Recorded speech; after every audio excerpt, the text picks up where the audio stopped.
Guys. Downhill. Guys. Downhill. Hello everyone, welcome to my channel. I'm going to be discussing the Delphi case again today. So if you're unfamiliar with the case, I've left some links in the comment section below which go over the case in its entirety. I highly recommend you go check those out. And with that being said, today I want to talk about this. We also believe this person is from Delphi, currently or has previously lived here, visits Delphi on a regular basis, or works here. We're one step away because somebody knows who he is. Every family member would know a family member if they looked at their body without their head. They would recognize the walk, the pants, the jacket, the hood, whatever that might be. Somebody's living in fear, and I wish they'd come to me or come to us.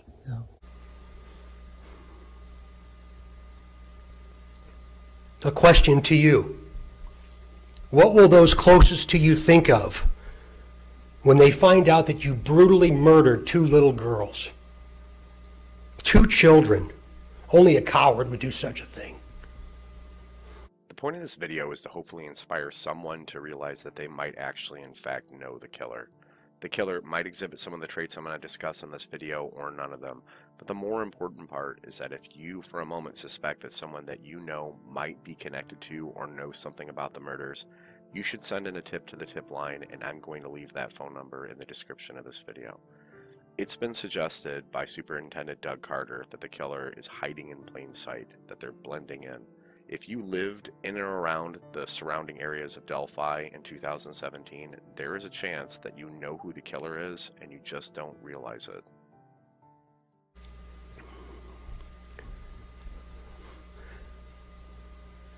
Directly to the killer, who may be in this room. We believe you are hiding in plain sight.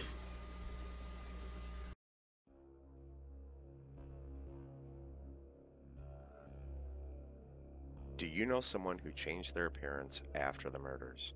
Now, while it's possible the killer didn't do this, the police, as well as numerous others, believe it's very likely that the killer actually changed the way that they look shortly after the murders occurred. Now, the FBI has talked about the killer changing appearances right after the murder, and I agree with that wholeheartedly.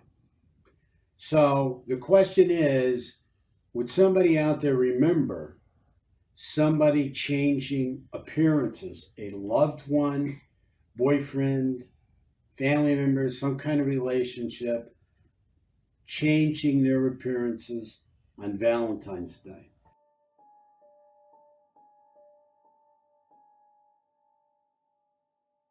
As far as we know, no one actually heard gunshots on the day of the murders, which leads most of us to believe that the killer most likely used another means to kill the girls.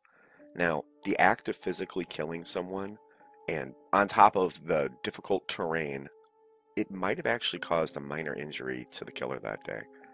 Now, do you know someone who's connected to the Delphi area who scuffed their hand, or twisted their ankle, or had a minor scrape or a bruise directly after the murders? Now, this isn't a guarantee, but if you know someone who had one of those things and they're connected to Delphi, you might want to tip them in. But the one thing we haven't heard of is a gunshot. And it wouldn't have been one shot, it would have been at least two shots. It's got two girls, two shots, if they were killed by a gun, killed by a bullet. Well, nobody's mentioned or heard of any that I'm familiar with any gunshots that day. I don't believe that his method of murder was a gun. He may have used a gun to control them, but probably used something else to kill them. A suspicious cut on his left hand. The O.J. Simpson case, one of the strongest pieces of evidence. O.J. had a cut on his finger. What about O.J.'s cut finger? Simpson flew to Chicago the same night as the murders. Police noticed a cut on the middle finger of his left hand when he returned to Los Angeles for questioning the next morning. Defense lawyers stated that O.J., after hearing of Nicole's death, had broken a glass in his Chicago hotel room and cut his finger.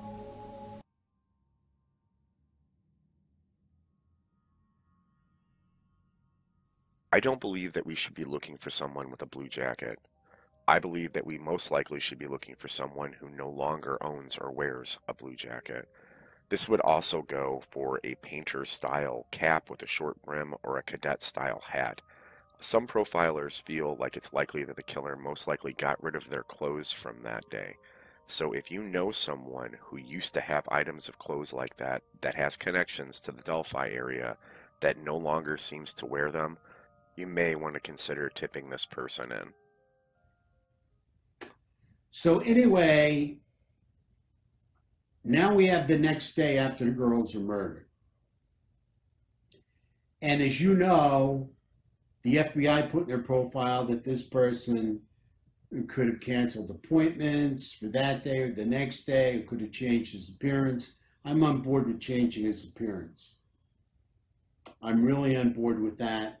The next day he might have done something with his appearance. One thing I will certainly think he did, I believe that he got rid of that blue jacket, and I believe he got rid of that hat. The blue jeans are not remarkable, okay? But as he's running, as he's leaving the scene, as he's trying to get out of there, he's wondering if somebody saw him, because there were other people out there that day, and obviously somebody did see him. Now, did they see him leaving with that blue jacket on or not? I don't know. But one thing for sure, I believe after he killed those girls and after he got out of that area or on his way out of that area, he disposed of that hat and that blue jacket because they were and are remarkable.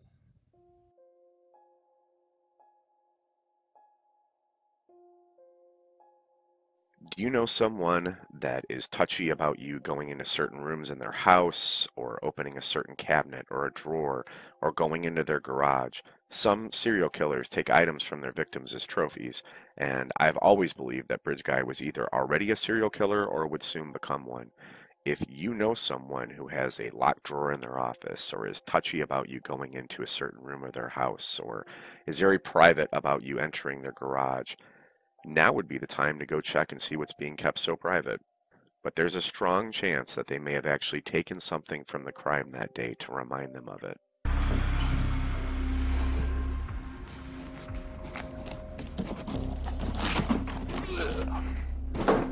This is the entire, in his office, right beside him, this is a cabinet drawer.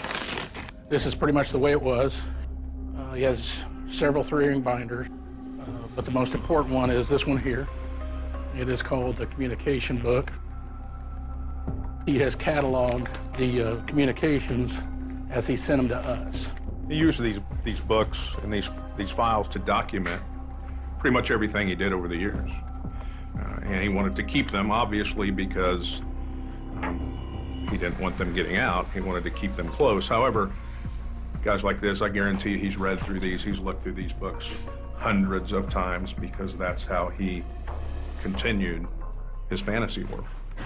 And he was comfortable with it being in his locked office at work, so that he was the only one who had access to it.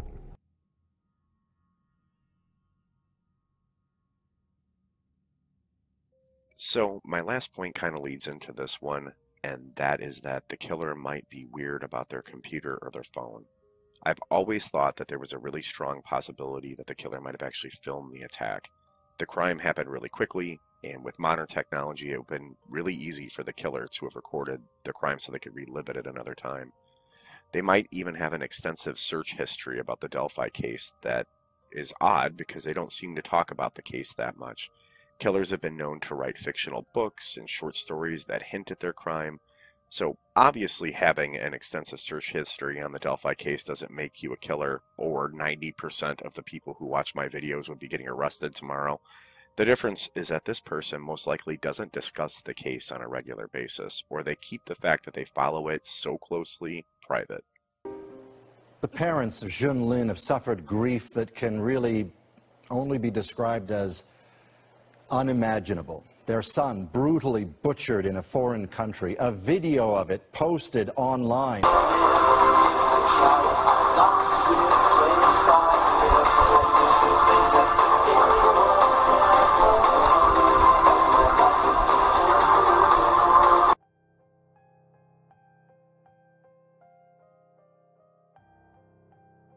footage guy was most likely an organized killer who went to great lengths to not be caught.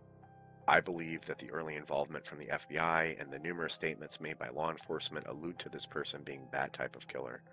They most likely were fascinated by serial killer shows, watched shows about cold cases being solved, read detective novels. Now, don't get me wrong, just like before, that doesn't mean someone who watches those things is a serial killer, but the murderer didn't watch those type of things for the same reasons the rest of us do. He watched shows like this not because he found them interesting, but because he wanted to learn how not to get caught.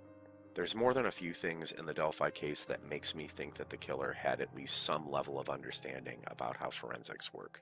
FBI Special Agent Jolene Godin interviewed Keyes over a period of months, sitting in the same room with a man she now believes to be a real-life monster. He was very meticulous, he was very organized, he definitely planned everything that he did.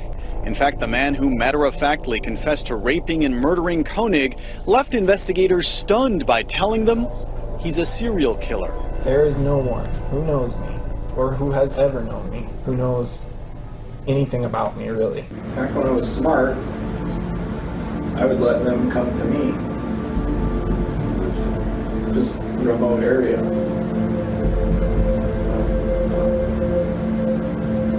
Kind of go to a remote area that's not anywhere near where you live, but that other people go to as well. His strategy: to grab people in remote locations like parks, campgrounds, even cemeteries. You might not get exactly what there's not much to choose from in a manner of speaking, but there's also no witnesses really. There is nothing probably greater than holding the power and control of someone's life and looking them in the eye and being able to control all of that is intoxicating to serial killers. We know that this is about power to you. Keyes also told Agent Godin that he could relate to notorious serial killer Ted Bundy, who confessed to 30 murders before being executed in 1989. The two killers had similar methods.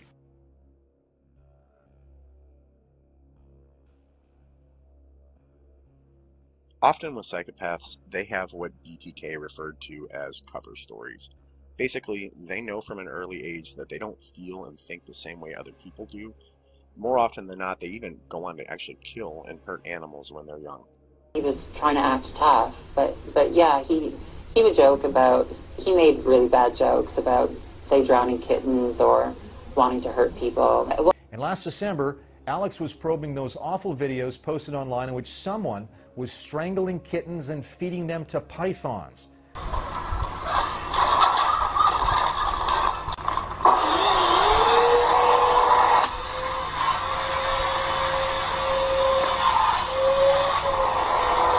Now, this can be a double-edged sword because more often than not, the parents don't even know their child's doing things like this. And if they do find out, they don't tell anyone about it.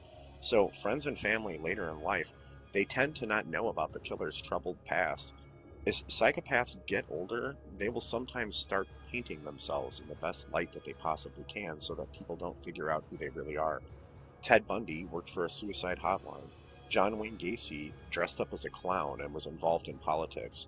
BTK was even a preacher. It made it much easier for them to blend in, and close family and friends tend to never suspect them because they seem like such a good person. Just needs a bridge the gap from that. You okay? Yeah. Again, just to help you with your makeup.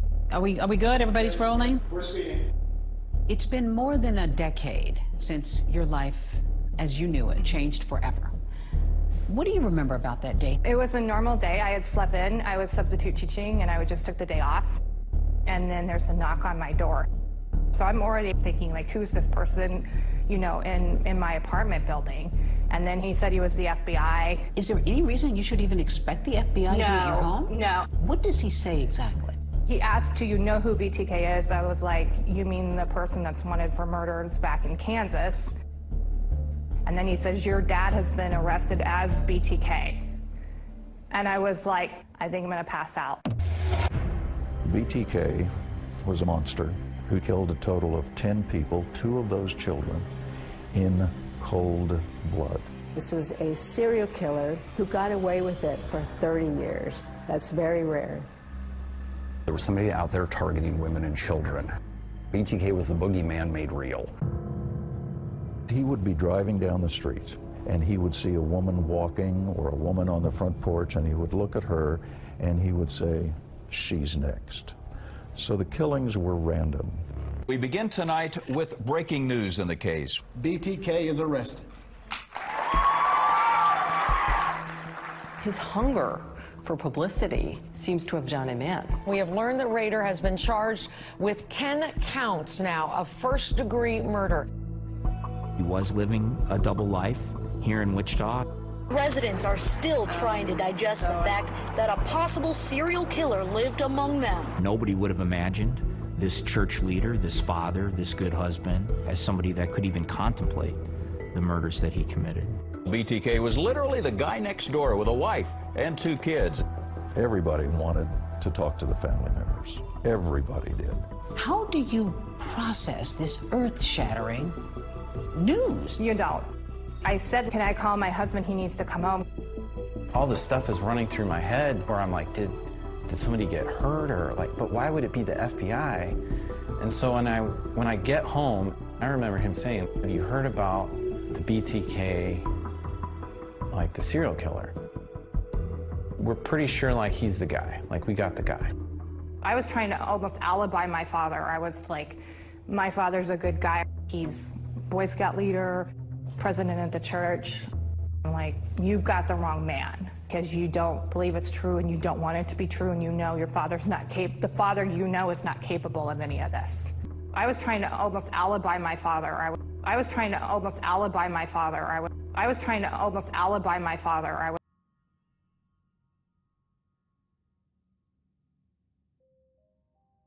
It goes without being said that Bridge Guy's alibi wouldn't hold up because he was actually on the trails that day and he committed the murder. But I can almost certainly guarantee you that he's done his absolute best to secure an alibi. I can't help but wonder that if enough time has passed that Bridge Guy's managed to convince someone that cares about him that he was actually with them during the time of the murder. That might seem far-fetched, but consider this. American psychologists Elizabeth Loftus and John Palmer created a study in order to test theories about suggestibility. They showed a video of a car crash to multiple students. Now, the students answered multiple questions about what they saw in the video, but Loftus and Palmer's questions were very intentional. They included the following questions and changed out one specific word to see if it altered students' answers. About how fast were the cars going when they into each other?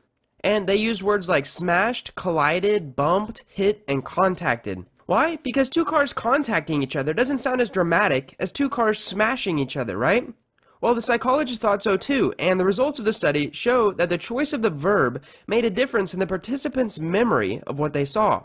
The people who were asked how fast the cars smashed into each other predicted that they were going up to 40.8 miles an hour. When the cars contacted each other, though, participants reported that they were going 31.8 miles per hour. Depending on the speed limit and other factors in a criminal case, 9 miles per hour could potentially make or break a case. Suggestibility can have a powerful impact on a trial like this. So this study has become one of the most significant contributions to something called the misinformation effect. And the misinformation effect, coined by Loftus, is the phenomenon that describes how memories can change and become false due to exposure from misleading questions, information, or new memories. Our memories are not always reliable, and they can be manipulated. Bridge Guy's alibi is kind of a double-edged sword because a truly innocent person isn't going to remember what they were doing on a random day 3 years ago. If you have a suspicion about someone, jokingly ask them what they were doing on that day. If they have a ready-to-go alibi without needing to think about it, well, that's pretty odd. Unless they were questioned by the police. It might have been taken as a joke or laughed off at how the police were just questioning everyone at the time, but make no mistake about it, there is a very real chance that if someone you know has been questioned by the police, or his friends or his family have, that they might actually be the killer. We likely have interviewed you, or someone close to you. We know that this is about power to you. And you want to know what we know. And one day, you will. The only thing that's keeping the Bridge Guy from being caught, in my opinion, is family and friends who just can't imagine that he's capable of something so horrible. If you live even somewhat near Delphi, ask yourself if you know anyone at all, who might look like the man on the bridge. I cited the criminal profiler and YouTuber John Kelly numerous times in this video, and I highly recommend you go check him out. I've left links to his channel in the description down below. And as always, thank you for watching.